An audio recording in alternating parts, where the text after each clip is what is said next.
જય સીતારામ. સદગુરુ મહારાજની જય. જય સિયારામ. નિરાજ પંથમાં મેં ગુરુ કર્યા હતા અને લગભગ 10 થી 15 વર્ષ થયા છે અને મને પણ ઘણા સંશય થાય છે. તો આપણે આજે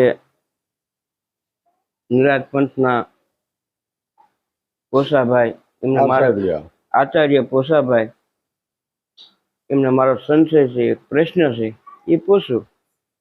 આનો કોઈ વિરોધ કોઈ નથી, નિરાજ પંથનો કે કોઈ ધર્મનો. આ વિડીયો બનાવવાનો અમારો ઉદ્દેશ ખાલી મારો સંશય છે અને જાણવા માટે આ વિડીયો મેં બનાવી છે. જય સિયારામ. અમે આ પોસાભાઈ આચાર્ય. હવે મારો પ્રશ્ન, મને તો આમ તો પ્રશ્ન ઘણા થાય છે અને નિરાજ પંથની અંદર હું ગયો હતો ને પછી મને એમાં ઘણા પ્રશ્ન થાય, પછી હું નીકળ્યો હતો. જો મને એમાં નહીં ફાવે તો અત્યારે હાલનો મારો જે પ્રશ્ન છે, તો સતગુરુ આપણે કરવી, બરાબર? તો સતગુરુ આ શરીર ના કરવી છે કે આત્મા ના કરવી છે? આના વિશે થોડુંક મને. પેલા તો સદગુરુ કોને કહેવાય? આપણે સદગુરુની જય બોલાવી છે એટલે સત્ય છે એ ગુરુ છે. આ દેહ કોઈ સત્ય નથી. દેહ તો ગમે તેથી વિનાશ થવાનો છે. એટલે જેને જેને ગુરુ કર્યા છે, અને જો જગત ગુરુ, આખા જગતમાં ગુરુ એક જ છે કે સદગુરુ. સતગુરુ, હા. તો સદગુરુ વ્યાપક છે, વ્યક્તિ નથી. વ્યાપક છે, વ્યાપક છે, બધે છે, સર્વસર છે. સદગુરુ બધે છે, ક્યાંય વિના વિના જગ્યા કોઈ બાકી નથી. બરોબર? ગીતાજીમાં શ્રી કૃષ્ણે અર્જુનને કીધું કે અર્જુન, અણુમાં મારો વાસ છે. એટલે એમ સદગુરુ અણુમાં છે. હા, કોઈ એમ કહેતો હોય કે આ દેહ એકાદી ગુરુ તારો થઈ ગયો, એવો દેહ કોઈ ગુરુ ન થાય. જો આ શીશ હોય ભાઈ, બધા શિષ્ય. તમે નિરાજ મહારાજ નું કહો તો નિરાજ મહારાજે ગુરુ તો કર્યા જ છે, બરાબર ને? તો જેને જેને શીશ હોય ભાઈ, એ બધા શિષ્ય છે, એ આત્મા છે, અને એ પરમાત્માને મળવા આ બધી મહેનત કરે છે. આ જે કઈ આત્મા છે એ પરમાત્માને મળવા મહેનત છે બધાની. તો પરમાત્મા એ 52 છે. એને આ ગંગા સત્ય કીધું છે કે પિંડ બ્રહ્માંડ થી પરસે ગુરુજી મારો, એનો દેખાડું તમને દેહ. તો એમ ન કે પિંડમાં દેખાડું. જો દેહ ગુરુ થતો હોય તો એમ જ કહી દે કે આ પિંડમાં આ રહ્યો.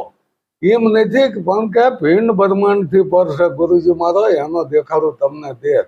એટલે આ 52 અક્ષર છે. જો 52 આ અક્ષરમાં આવે તો જ બોલાય, પણ કે ત્યાં બોલાતું નથી. એટલે અવાચક પદ છે, ત્યાં કોઈ બોલાય નહીં. એટલે સદગુરુ એટલે સત્ય એ ગુરુ છે, અને એની ઓળખાણ કરાવે. જેને ઓળખ્યા છે એ ઓળખાણ કરાવે છે. કોઈ પોતે સદગુરુ થઈને બે જાય ખોટું પડશે.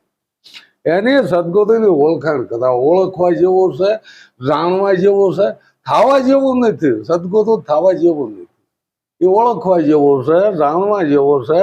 એટલે આપણે જેને જાણ્યો હોય એની પાસે જવું જોવે ને.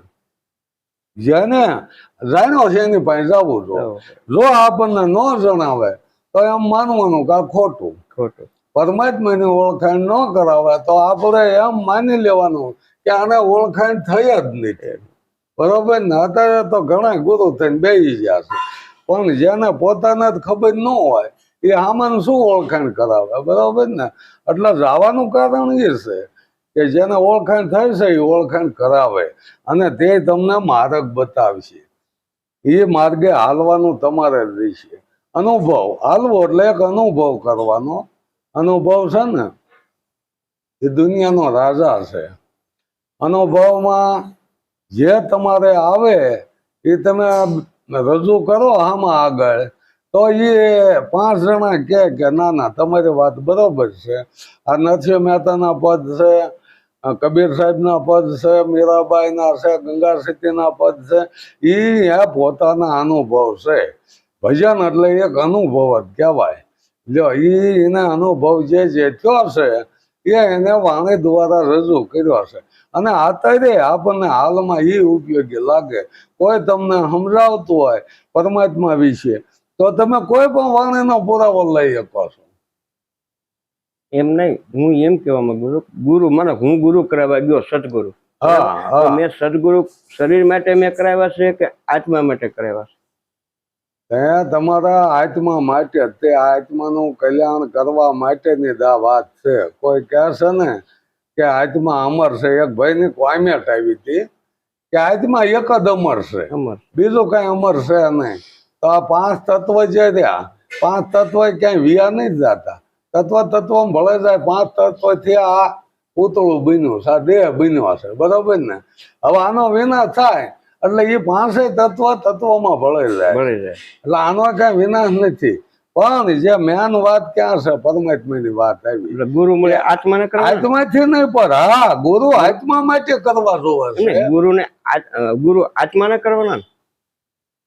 ગુરુ કે શરીરને કરવાના? મનને, મનને. હા મનને ગુરુ કરવાના. હા મનને જ સમજાવવાનું છે. પણ તન મન ને ધન તો ગુરુ લઈ રહેશે. ગુરુ લઈ લે તન મન ધન. એ તમારું તન મન ધન મળવાળું હતું. કીધું છે ને એક વ્યક્તિએ કે આ મન મંદિરના ખૂણે ખસકેથી કસરો કાઢી નાખ્યો. આ હતું મન પણ મેલું હતું. કેવું હતું? એ તમને શુદ્ધ કરીને આપે છે કે જો ભાઈ આમ નથી. એ આ ત્રિકુટીનો જે ભેદ ખોલે છે ને, ત્રિકુટી જીવ ઈશ્વર ને માયા, નામ રૂપ ને ગુણ, એનો ભેદ તમને સમજાવી દેશ કે તું જે માનેસ, આ મનથી માનતો કે આ દેહ ઈ હું સૌ, એટલે દેહ ઈ તું નથી. બરોબર ને? આ મન માટે, મનને સમજાવવા માટે ગુરુ કરવા જોવે છે. મનને સમજાવ. સદગુરુ કરવા પડે કાન ગુરુ? સદગુરુ કરવા જોવે. તો કાન ગુરુ શા માટે? કાન ગુરુ એનું એક દ્રષ્ટાંત છે. કાન ગુરુમાં શું થયું હતું, જયારે શંકર ભગવાન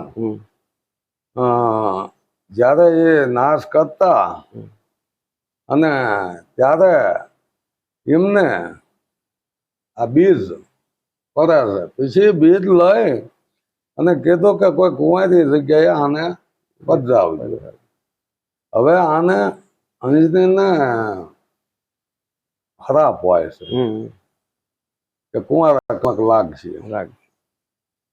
એટલે એ ભાવમાં ખાડો કરી અને મોઢું એટલે ઉગાડું રાખીને એ રીતે રહે છે. એમ કે મને કોઈ કલંક ન લાગે. એટલે ત્યાં નીકળે છે. બરોબર? નારદજી. જો નારદજી દા મન છે. નારદજી એટલે મન. હા નારદજી દા મન છે. જ્યાં નીકળે છે પછી અવળું ફરી જાય. એટલે અજની કહે છે કે કેમ તમે નારદજી અવળું ફરી જાવ છો? કે તું નોકરી છો, તારે ગુરુ કરવા પડે. તો કે મને ગુરુ કીધી દો. એટલે એ આ જે વસ્તુ બીજ હતું અહીંયા પધરાઈ દે. બરોબર ને? કાનમાં ફૂંક મારી. અત્યારે હાલમાં કાન ગુરુ કરે તો આડો રૂમાલ રાખે. આડો રૂમાલ રાખે. રૂમાલ રાખે. પાછો નથી ફૂંક મારે. બરોબર ને? એટલે એનો કાન ગુરુ કરવાનો હેતુ એ કે અહીંયા નુગરા પણ મટે જાય. ગુરુ કર્યા ગુરુ કર્યા. કાન ગુરુ થી આગળ પછી સદગુરુ ની જરૂર. તો કાન ગુરુ રહી મનના ગુરુ કે શરીરના ગુરુ? અને સદગુરુ એટલે કાન ગુરુ એ મનના ગુરુ છે. આ જે કઈ મનના જ ગુરુ થાય. કાન ગુરુ એ મનના ગુરુ, શરીરના ગુરુ ન થાય. કાન ગુરુ એ મનના જ ગુરુ. તો બધાને બે ગુરુ છે. હા પણ કાન ગુરુ છે ને સદગુરુ છે મનના જ. રાપ ગુરુ આવે, ગુરુ ઘણા આવે. પ્રથમ તો તમને જલમ આપ્યો માત પિતા, એ પ્રથમ ગુરુ છે. બરોબર? તમને નામ આપ્યું તમે એ તમારું ગુરુ છે. તમને શિક્ષણ આપ્યું એ તમારું ગુરુ જ છે. રસ્તો બતાવે ગુરુ. હા પણ જે સદગુરુ હુલ્યા કરવા દો, સત્યની ઓળખાણ માટે કરવા દો. સત્યની ઓળખાણ કે શરીરને કરવાની છે કે મનને કે હાસું શું છે ખોટું શું છે એ આ મનને સમજાવવાનું. અને તમારા મનને તમે સમજાવી શકો, બીજો ન સમજાવી શકે. આ તો તમને માર્ગ બતાવે એટલે એ માર્ગે તમે જઈ શકો કે ભાઈ જો આ માર્ગે તું હાલ તો આ મન સમજશે ને સમજશે નહીં. ઓલા કેમ શેઠ ની બકરી હતી અને ગમે એટલું એને ખવાડો ને તો એક ડુસડો ભીરી જાય, એક મોઢું મારે જ તે. પછી એ શેઠે જાહેર કર્યું ઢંઢેરો ટીપે મારી ભક્તિને ધીરવીને લાવીને 500 રૂપિયા આપે. 500 રૂપિયા. એટલે ઉતાવળા ઘણાય થયા પણ કે એમને વારા ફરતી જાઓ એટલે આમ હારું હારું ખવાય દે ને પેટ ભરીને લાવે ટોળા પછી લાવે શેઠ ને લ્યો આ ધરાઈ દે પછી શેઠ કોણે આમાં ધરોની કોળાઈ રાખે ને આમ કરે તો બકરો એક ડોહ રમાઈ જ જાય એટલે ભાઈ આ ધરાણું નથી જે પછી આવો 5-7 જણાએ કીધું એટલે એક માલવી મળી ગયો એને દોરીને લઈ ગયો અને હાથકનો દંડિયો હાથમાં રાખ્યો મોઢું નાખે ને ફટ મારે મોઢું નાખે ને મારે હાવ ભૂખી કાંઈ ન ખાવા દીધું અને હાંજ વળ્યો ને આમ કોળાઈ આમ કરી ને તોય મોઢું ફેરવી જાય બકરી એમ કે ઓલા દંડાઈની બીક લાગી એમ પછી શેઠ પાસે લઈ ગયો કે લ્યો શેઠ તમારી બકરી ધરાઈ રહી એટલે શેઠે કોળાઈ આમ કરી એટલે બકરું અવળો ફેરી ગયું બરોબર એના દંડાઈની બીક હતી એમ આ સદગુરુ મહારાજ આ જ્ઞાન રૂપી દંડો આપે તમને એટલે મન આગુ પાછું જાય ને તો તમે ભટકારજો આ કઈ બીજા કોઈ ગુરુ હારે આવીને નહીં સુધારતા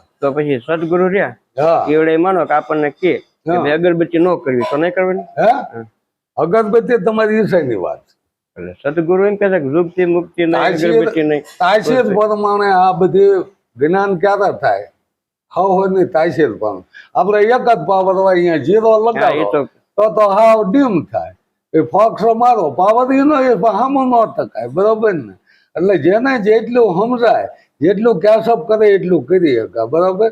અગરબત્તી વાહો દીવા કરો એથી કરી આ એના પા પુરાવા સંતોએ આપ્યા નકા આપણે ન માન્યું.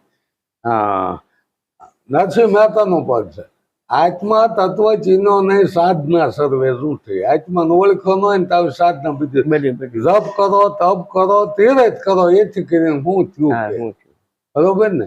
તમે જે ઓળખીને જે કઈ કરો પણ તમે જો આત્માને ઓળખી જાઓ તો પછી તમારે આ તમારા મનથી મૂકી દેવાય. સદગુરુ તો પછી આ પ્રશ્ન જે આપણો હતો ને આપણો